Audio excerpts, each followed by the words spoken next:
Welcome back to our Good Morning show. We are still continuing our interesting topics. As we know, President Abdel Fattah al-Sisi on Saturday has honored the national football team, awarding players and coaching staff and commemorative medals after the country's best ever performance, heroic performance at the FIFA 2026 World Cup. In fact, the FIFA World Cup this year saw the introduction of many state-of-the-art techniques which were used in the management of the matches of the tournament. To shed more light on the issue, we are very delighted to be joined by a prominent guest, Dr. Wael Badawi, professor at the AI College and member of the Communication and IT Researchers Council. Hello, Dr. Wael. Hello, how are you? We will go to following report and we will be back with Dr. Wael. Stay tuned. President Abdel Fattah al-Sisi has honored the national football team, awarding players and coaching staff the Cup of Pride and Glory and commemorative medals after the country's best ever performance at the FIFA 2026 World Cup. The ceremony took place on Saturday in the Mediterranean city of New El Alamein. Addressing the gathering, President al-Sisi welcomed the team and praised their heroic performance in the prestigious tournament. The head of state highlighted the team's determination and discipline. According to a presidential statement, President al-Sisi said the honor reflected the appreciation of Egyptians at home and abroad, as well as people across the Arab world. The head of state added that the team had demonstrated values that reflected the character of the Egyptian people and described its achievement as the result of hard work and dedication to the country. President al-Sisi said sport was not only about winning and losing, but also about earning respect, adding that many people appreciated the team's efforts regardless of the result. The head of state highlighted that the team represented Egypt's youth with distinction and helped ignite joy among citizens during the World Cup journey through serious play and a sense of unity. The head of state praised the team's performance as evidence of Egyptians' ability to succeed and reiterated the country's passion for sports, notably football, which is rich in talent. President al-Sisi called for the emergence of objective scouts to identify young talents and pledged state support to develop and provide opportunities for both up-and-coming players and the national coaching staff. Concluding his remarks, the president urged continued hard work, sustained effort and the preservation of the team spirit to build a new generation of players poised to build on the current success.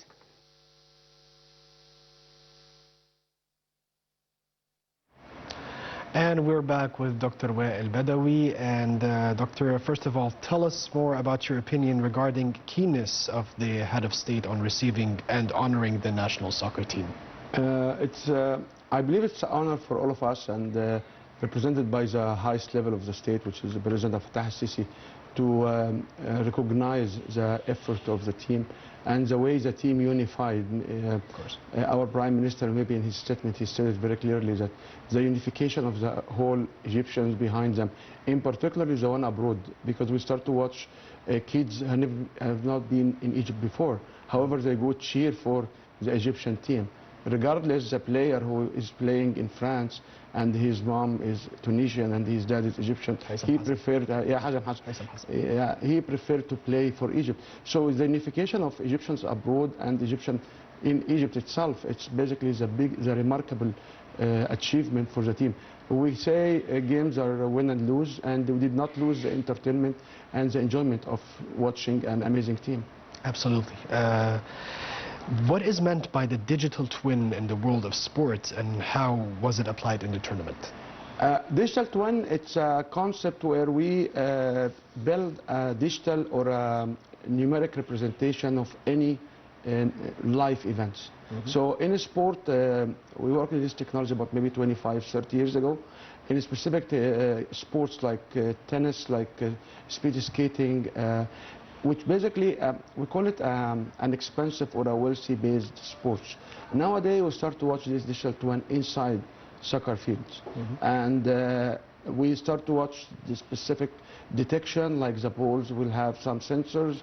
There are some sensors also in the player clothing and shoes and so on. Yes. So this kind of representing what's happening in the actual game in a digital way is like when you play the FIFA games on the game consoles, you know, like without naming any consoles. Yes. So having this digital twin, basically I can measure, I can enhance, I can understand what happened in the real life. It works in so many, in manufacturing, in sport, in so many. It helps, we call it in a different way, simulation. So you can basically play a simulation. So what we start to watch now is FIFA World Cup becomes TV show, however, it's playing behind console because you can see it. Right. So continuing with the digital twin, how would the digital twin and the AI help in developing the performance of the referees and reducing mistakes in the upcoming matches after the mistakes that took place during Egypt's match with Argentina? We have to reserve the word of mistakes because we have been watching two different domains, in the live domain and in the digital domain. And we don't know how much each one is representing the other because there are so many errors when you start to quantize what's happening in the real field into a digital domain. So we saw some, we can call it disagreement on different judgments. And we also watch what we call it, it's a human misperception of the actual technology because do you have to call for a VAR or video assisted referee a check every time, all the time, or any time, or sometime? I'm not trying to give an English lesson about times and anyway, it's one of the biggest questions is how's the performance, like do you have to check or call for a check? Yes. And the idea of having digital twin is what we watch is the player now has to be more sensitive to mistakes because there is a video recording, there is a performance. And I strongly believe players from our nations who are not used to play with this particular, we call them big brother watching as a surveillance all the time, may be disadvantaged because there are some mistakes when we used to play behind the referee back. Now there is no back. So the players, when they play, they stood for some actions. Maybe it's done naturally because they are not used or they are not familiar with this technology. And maybe that's why a player who plays in Europe, where this technology is vast deployed in so many fields, have a better performance than the one who come for the first time. Like we have the country Curaçao, for example. This is the first time ever. Do they have actually VAR in this country? This is a big question for me. I don't think so. No, I don't think so. That's actually very interesting. I never knew this before. So if they don't have, you put them under an extra pressure.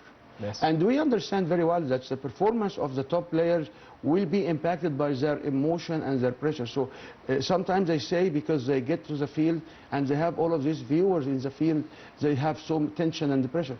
So there is a question about how this VAR is, as a role of the VAR, what is the accuracy of this VAR?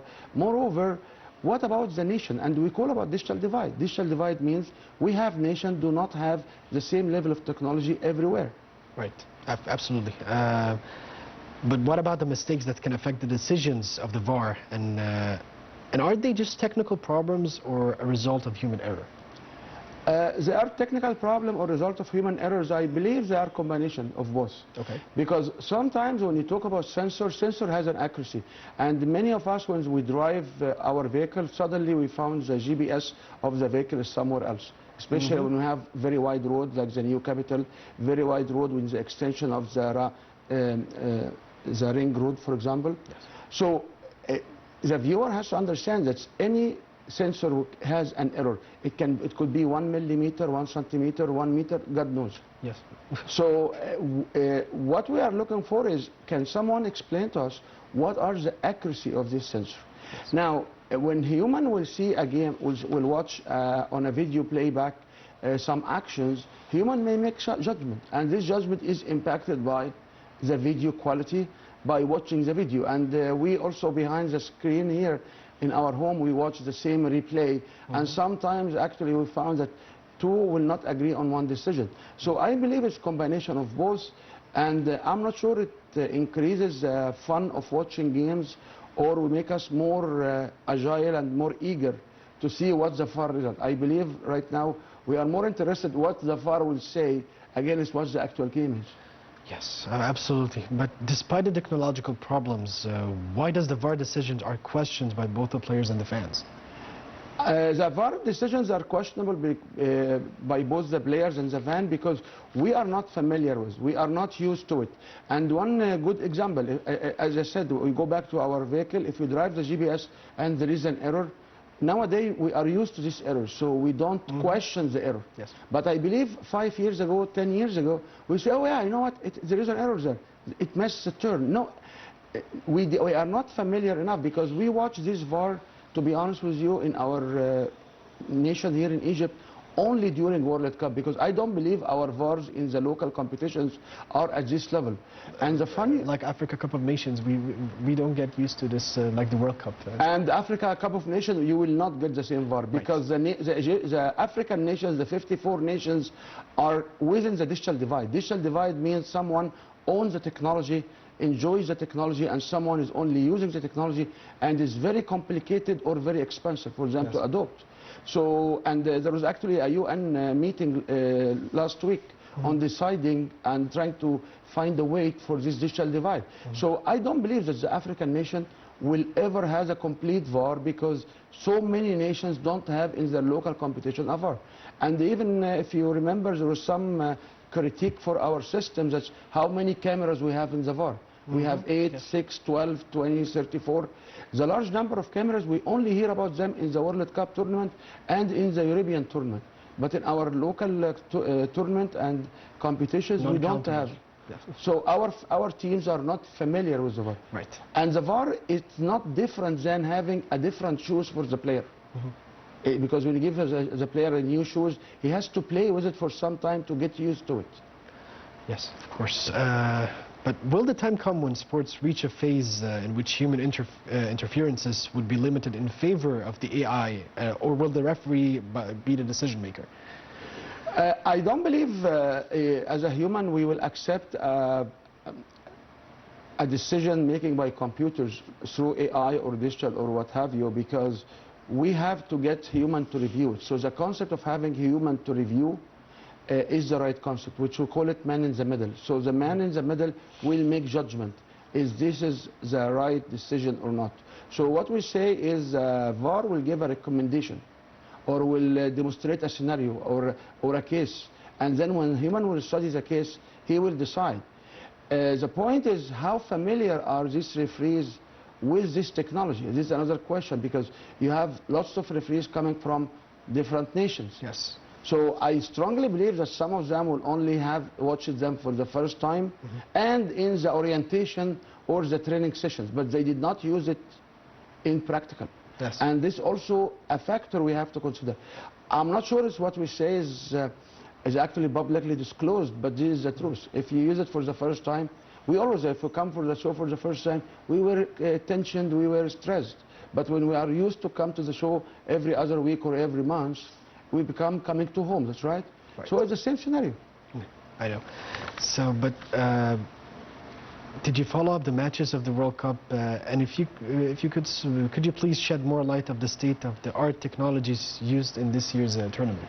This year's tournament, there is a few new technologies. One of them is to embed the sensor inside the ball. They talk about 4 different sensors, and this sensor will sense the position of the ball. And to have this sensor to work, they have to implement antennas and some referencing mechanism inside the field. So when you have this ball, sensing is not the same. We have been watching lots of extra sensor in the performance of the players, and they start to measure. And if you look at the analysis studio at the end, you will watch all of these drawings and overlaying graphics over the field. This become from these particular sensors. So we also, there are some sensors maybe embedded in the shoes of the players.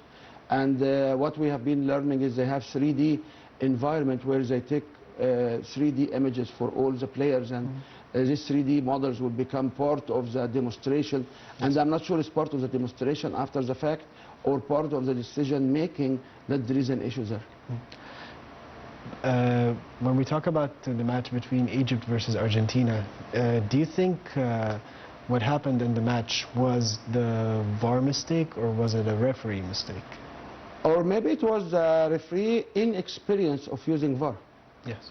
Because as I said, like if the referee is not using his local tournament to call for the VAR, he will forget. Yes. With the tension and everything. So I don't believe it's there is a something happened which we didn't like and it was not in our favor, and you have to leave it. There is no real mistake, because at the end a referee cannot make mistakes. A judgment is terminal. You cannot critique the referee as a code of conduct.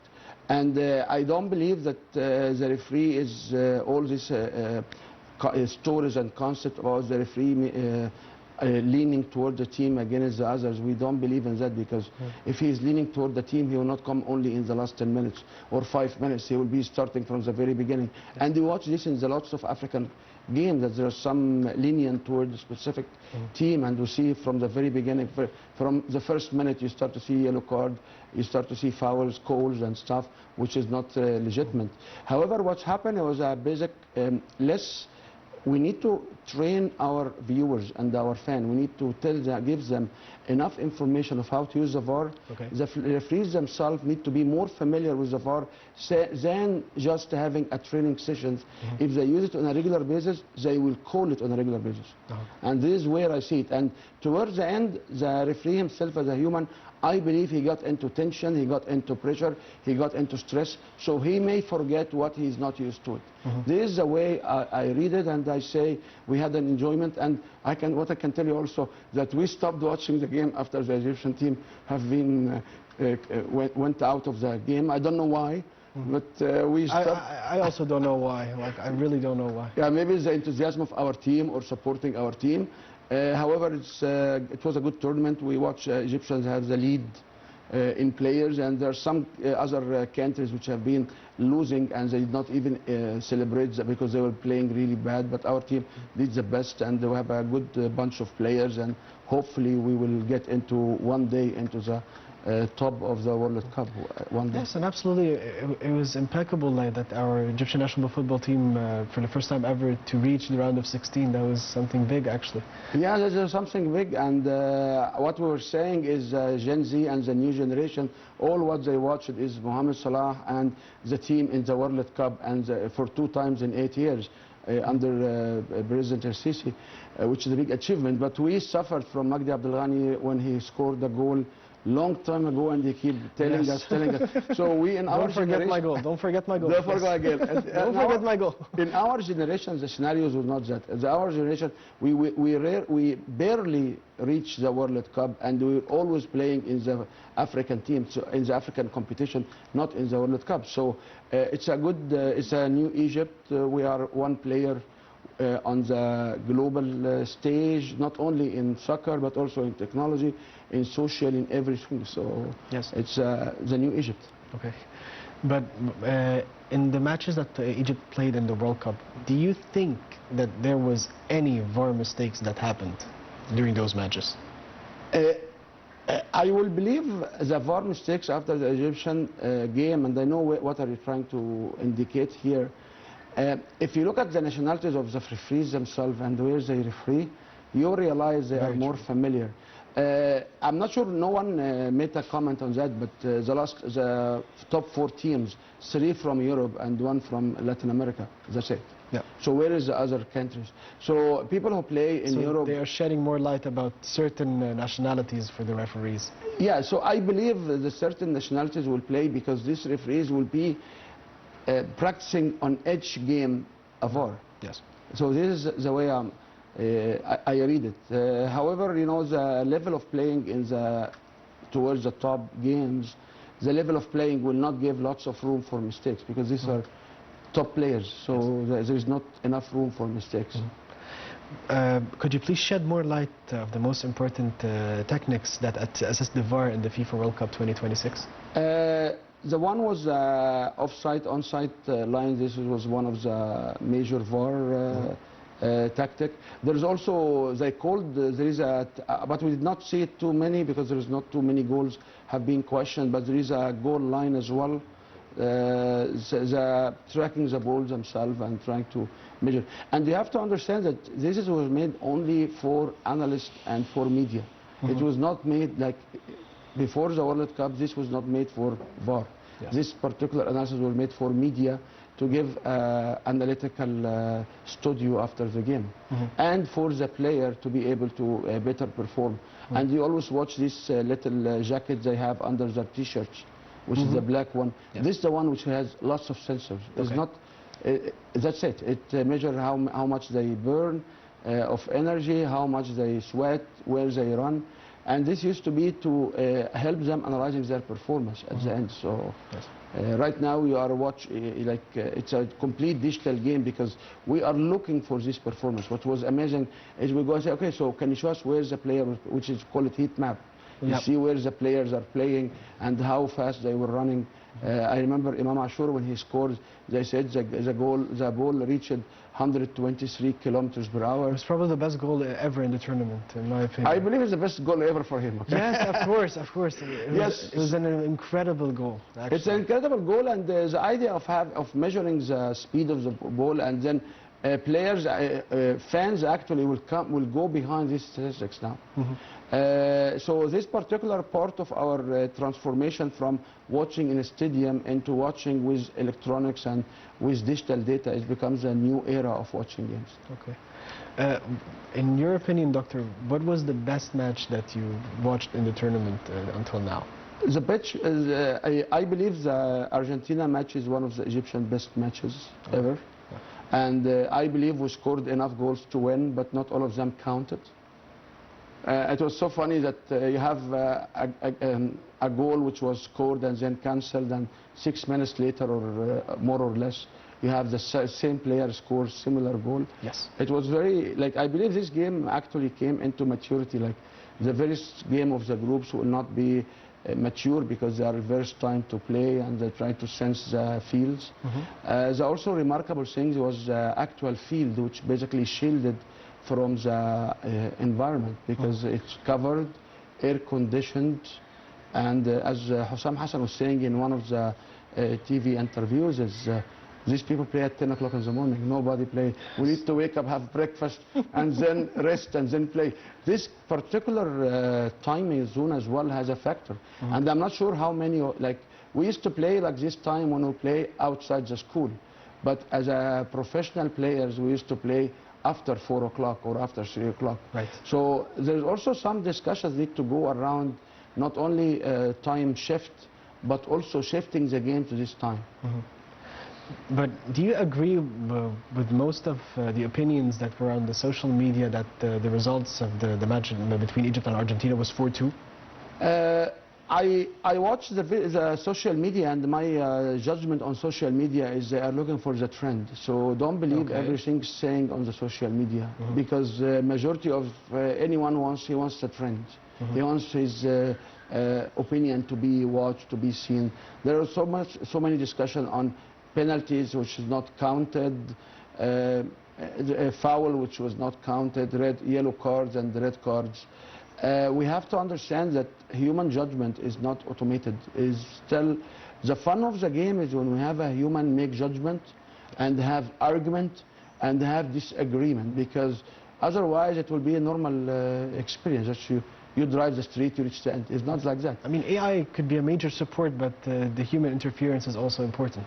The human governance is important, and the human sovereignty of the technology is important, which means that AI is actual support decision, presenting explanation for a decision, but the one who makes decision usually and for always it will be the human. Yes. But do you think Egypt will make also incredible performance if we hopefully reach the next World Cup after 4 years? After 4 years, I believe we will have a completely different team.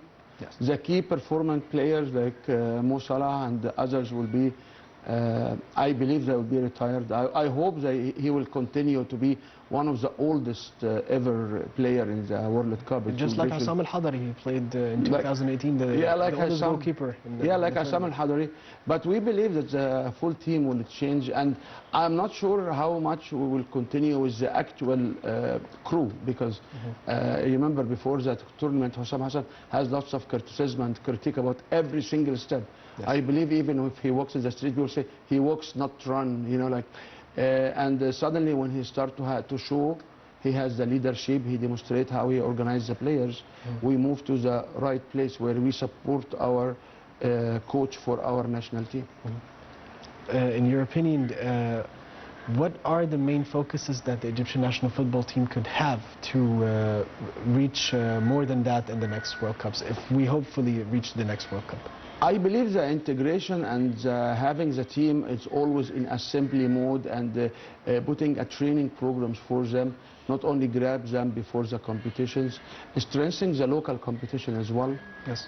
This is one of the issues, and we know in the local competition we need to have a regular schedule, perform the schedule, not changing schedule all the time, trying to borrow some of these technologies to bring them to our local competition, which is not only very expensive, but I don't believe we have the technical knowledge to bring them here. And not for now, actually, like for now, but hopefully in the future. Hopefully in the future, but they will keep changing, because you watch what difference between Qatar and USA technologies, and I'm not sure the same technologies that actually exist in Mexico. Yes. In Mexico or in Canada as well. Okay. I believe that maybe the American or the USA field, they may have more. Because one of about the positioning of the ball itself, the concept is to build antennas inside the field. Yes. So the field shape is one factor. So how many antennas to increase the accuracy? This is one of the serious question we have, and nobody actually came and disclosed how this technology works and what are the technical limitations for it. Okay. Doctor, we were very delighted, and we had all the pleasure meeting you today, and thank you for having the time to talk with us. Thank you very much. I appreciate it.